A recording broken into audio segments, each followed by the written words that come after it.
되게 특별한 주제입니다. 주님은 아무도 지옥에 보내지 않으신다.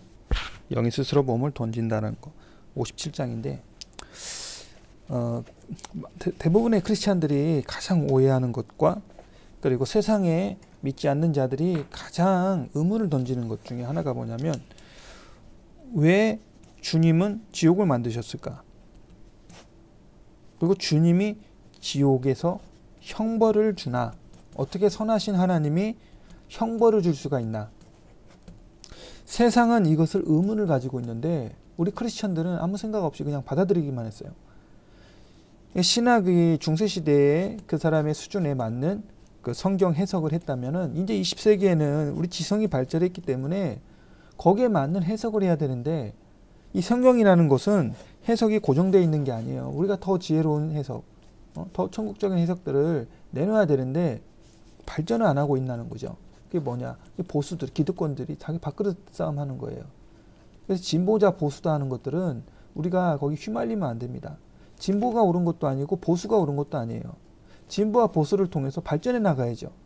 그 중에서 이 가운데 있어야 되는 거지 보수 쪽에 있으면은 그것은 정말 안 좋은 거고요. 진보 쪽에 있어도 너무 지나친 좌파면 그거 안 좋은 거예요. 우리는 그 중간에 있으면서 그게 발전적인 방향으로 나아가야 됩니다. 성경은 코에 걸면 코걸이, 귀에 걸면 귀걸이에요. 이것은 세상적인 방법으로 해석을 하면 안 돼요. 성경은 영적인 것만 해석을 해야 됩니다. 영적인 부분으로만 해석을 해야 돼요. 왜? 성경은요, 천국에서도 보고요, 이 땅에서도 보고, 온 우주에서 다 보는 게 성경이에요. 하나님의 진리, 이 진리를, 이 중세시대에 해석한, 어리석은 상태에서 해석한 그것을 맞다고 그 해석 방법 한 가지만 놓고 그것만 고수하는 게 과연 지혜로운가? 아니다는 거죠. 그래서 우리 중세시대의 신학을 근간으로 하고 있는 이 현대 사회의 신학은 아주 어리석습니다. 우리는 발전해야 돼요. 자, 하나님이 선하신가? 하나님이 악하신가? 선하시죠. 하나님은 사랑이신가? 사랑이시죠. 하나님은 공평하신가? 공평하시도. 자, 하나님의 속성, 사랑, 공평, 정의.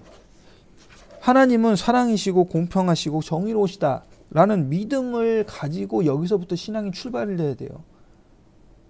무슨 예수를 믿고 예수가 우리의 구세주라는 걸 믿는 믿음이 무슨 믿음이다. 그것은 아주 그것보다 더 기본적인 믿음이 바로 뭐냐면 하나님은 사랑이시다. 하나님은 공평하시다. 이 믿음이 없이 어떻게 예수님을 믿는다는 거죠? 이 믿음으로 모든 걸 해석해야 됩니다. 성경을 사랑으로 해석을 해야지, 하나님을 사랑으로 해석을 해야지. 왜 이상한 하나님을 만들어요? 현대 기독교는 하나님을 이상한 하나님을 만들고 있습니다. 그것은 우리가 어리석기 때문이고 어리석은 해석을 받아들이기 때문입니다. 자꾸. 자, 봅시다. 57장. 주님은 아무도 지옥에 보내시지 않는다. 이게 맞는 거죠. 아니 주님이 왜 우리를 지옥에 보내십니까? 주님이 왜 지옥을 만드셨겠어요? 아니라는 겁니다. 주님은 지옥을 만드시지도 않았고 우리를 지옥에 보내시지도 않으십니다. 545부터 보겠습니다. 일부의 만연한 견해에 의하면 하나님은 사람을 외면하시고 내쫓으시며 지옥에 던지시고 또 사람의 악 때문에 사람에게 화를 내신다고 합니다. 자, 이것은 어디까지나 악한 사람들이 생각하는 하나님에 대한 견해. 자기가 악하기 때문에 하나님도 악할 것이라고 착각을 하고 있는 것이죠. 일부에서는 하나님이 사람을 벌하시고 나쁘게 대하신다고도 믿는다. 자, 일부 사람들은 하나님이 자기 마음에 안 들면 사람을 막 벌하시기도 하고 사람한테 행피해를 부르신다고. 우리 어렸을 때 그렇게 다 배웠어요. 성경을. 목사님한테 다 그렇게 배웠잖아요. 우리 솔직히 말합시다. 잘못된 견해, 하나님에 대해서 왜곡된 견해를 우리는 수도 없이 목사들로부터 우리는 받아들이고 있어요. 돌아버립니다, 진짜. 이래서는 안 되는 거예요. 일부에서는 하나님이 사람을 벌하시고 나쁘게 대하신다고 믿는다. 정말 골 때리는 일이죠. 그들이 이런 견해를 확립한 것은 성경 말씀에 이런 내용이 쓰여 있는 것을 글자 그대로 해석하기 때문이다. 성경은 절대로 글자 그대로 해석해서는 안 됩니다. 하나님은 사랑이시다. 하나님은 공평하시다. 하나님은 정의로우시다. 라는 하나님에 대한 믿음, 그 믿음을 기반으로 성경을 봐야죠. 그러면 그게 문자 그대로 해석이 안 됩니다. 왜? 성경은 항상 반어법, 역설법, 이런 문학의 기법들을 사용해서 써진 문학책이란 말입니다. 성경은. 그러므로 우리는 거기서 진리를 얻어야죠. 진리가 써있는 책이면 책일수록 그 책은 어떻습니까? 평면적입니까? 아니죠. 역설과 어떤 그런 기법들을 써서 책을 써야지만이 거기에 많은 진리들을 담을 수가 있는 어떤 포맷입니다. 그것이. 성경이라는 그런 고급 책은 거기에 많은 수사법과 많은 역설과, 그러니까 성령의 지혜를 주시지 않으면 그 시각이 아니면 성경을 해석을 하면 안 되는 거예요. 악한 사람이 성경을 해석하면요, 성경을 하나님은 악한 하나님이 만들어버립니다. 그래서 성경은 중세시대 때도 그렇고 아무나 읽을 수 있는 책이 아니었어요. 이 시대도 마찬가지입니다. 내 스스로를 분별하고 성경을 읽을 수 있는 상황이 안 되는데도 성경을 멋대로 해석해서는 안 돼요.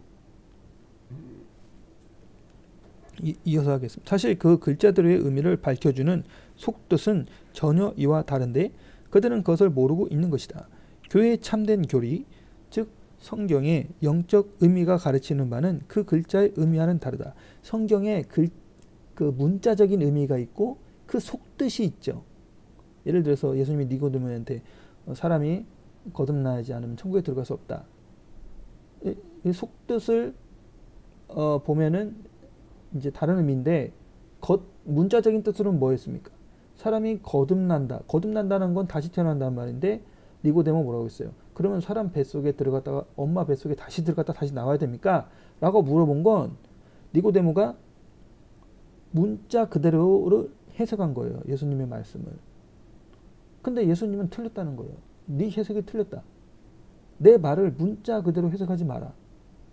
영적인 의미로 해석해라. 라는 게 예수님의 말씀이십니다. 그러면 우리는 니고데모가 예수님의 말씀을 문자적으로 해석하지 않고 영적인 의미로 해석했더라면 좋았을 걸. 그럼 안 했잖아요. 니고데모만 그렇습니까? 제자들이 어땠습니까? 예수님이 시장하실까봐 제자들이 와가지고 이제 예수님이 저 우물가 여인을 만나고 난 다음에 제자들이 와가지고 예수님 시장하지 않으십니까? 했을 때 예수님이 나는 하나님의 일을 하는 것이 나의 양식이다 라고 했을 때 제자들이 뭐라고 합니까? 아니 누가 예수님께 먹을 걸 갖다 드렸는가? 라고 물어보잖아요. 근데 예수님이 말씀하시잖아요. 하나님의 일을 하는 것이 나에게 양식이라고. 그러니까 예수님이 항상 말씀하시는 건 문자적인 의미를 말씀하시지는 않고 영적인 의미의 말씀을 문자를 빌어서 얘기를 하시는 거예요. 우리는 그걸 캐치를 해야 됩니다. 교회의 참된 교리, 즉 성경의 영적 의미가 가르치는 바는 그 글자의 의미와 다르고 하나님은 결코 사람을 외면하시지 않으며 아무도 지옥에 던지지 않고 그 누구에도 화를 내지 않으신다라는 걸 믿으시기 바랍니다. 이게 진짜 믿음이에요. 네? 여러분 마음이 와닿지 않으면 그 무엇도 믿지 마십시오. 아무리 존경하는 목사님이 뭔 얘기를 해도 그 얘기가 내 가슴을 울리지 않고 진리라는 확신이 없으면 믿지 마세요. 내 믿음으로 믿으십시오. 믿음이 여리고 믿음이 작지만 그것이 내 믿음이라면 그 믿음을 가지고 계세요. 믿음을 억지로 키우는 게 아닙니다. 우리가 그 믿음에 솔직하고 그 믿음에 진실할 때 우리는 발전할 수 있고 그 안에서 자유함을 누릴 수가 있는 겁니다. 여러분 주님은 성경을 읽다가 아니 뭐 부딪히는 게 있으면 하나님은 절대 사람을 외면하지 않으셔. 하나님은 절대 아무도 지옥에 던지시지 않으셔. 하나님은 누구에게도 화를 내지 않으셔. 온유한 분이셔. 라는 믿음을 가지시기 바랍니다. 그리고 이 믿음은 절대 깨지지 않는다는 확신을 가지시고 성경을 읽으시고 설교를 들으세요. 아무리 그 목사님이 뭔 소리를 해도 이 믿음은 깨지면 안 됩니다. 하나님은 공평하신 분입니다. 누가 뭐라고 해도 이걸 깨지 마십시오. 더욱이 그 진리임을 마음이 밝히 깨우쳐진 사람이라면 누구든지 알 수 있다. 이게 어느 정도 신앙을 좀 진실하게 한 분들은 이걸 진리를 들으면 그걸 그냥 진리 자체를 알아요. 어떤 연산이나 논리로서 생각해서 분석해서 아는 게 아니라 그 진리라는 것은 스스로 이제 깨우칠 수가 있는데 그 단계가 아직 안 오신 분들은 좀 노력을 해야 되겠죠. 그들이 성경 말씀을 읽을 때 하나님은 선함 자체이시고 사랑, 자비 자체시라는 단순한 진리를 바탕으로 그것을 알게 되는 것이다. 자, 성경 읽을 때는 이거 꼭 가지고 계시라고 했죠. 주님은 사랑이시고 주님은 진리이시다. 주님은 아무도 나쁘게 하지 않으시는 분이시다. 또 선함 자체이신 분은 누구에게도 악하게 하실 수 없고 사랑과 자비 자체이신 분이 사람을 당신으로부터 떼어놓을 수도 없다는 것도 알게 된다. 이게 진리라는 거예요. 하나님은 모두를 사랑하시고 악인과 선인에게도 비를 내리시는 분이시잖아요. 그런 하나님이 누구를 미워해요? 절대 하나님은 누구를 미워하지 않으십니다. 그런 것은 만약에 성경을 해석을 하나님이 누구는 미워하고 누구는 이뻐한다더라 라는 해석을 했다면 그 해석이 잘못된 거예요. 성경을 다시 봐야 돼요. 그러면 만약에 그런 말을 어떤 목사님이 했다면 그 목사님을 믿지 마세요. 여러분, 이 세상은요, 목사가 되기 위해서는 신학교 돈만 주면은 다 목사 되는 거예요. 그리고 목사 성공하려면요, 얼굴 잘생기고 말 잘하면요, 목회 성공해요. 돈 있으면 성공한다고요. 그러니까 그 목사님을 가지고 있는 배경이나 어떤 주변적인 것들을 보고 그 목사님을 믿지를 말고 차라리 여러분 직접 성경을 읽으십시오. 성경을 읽고 내가 깨달아진 거, 내 마음에 확신이 있는 거, 내 마음에 동요가 되는 거, 응? 내 마음에 진리라고 깨우치는 거, 그것만 믿으십시오. 그 누가 강요를 하고 그 누가 여러분을 미혹한다고 하더라도 넘어가지 마시고 여러분이 직접 성경을 읽으시고 기도하셔서 주님께서 주시는 그 깨우침만 받으세요. 여러분이 비록 미련한 걸 깨우치고 어리석은 생각을 하고 있다 할지라도 그게 여러분의 진실한 믿음이면은 여러분은 계속해서 진리를 구하고 계속해서 여러분들이 발전하면은 어느새 어린아이와 같은 미련함에서 점점 지혜가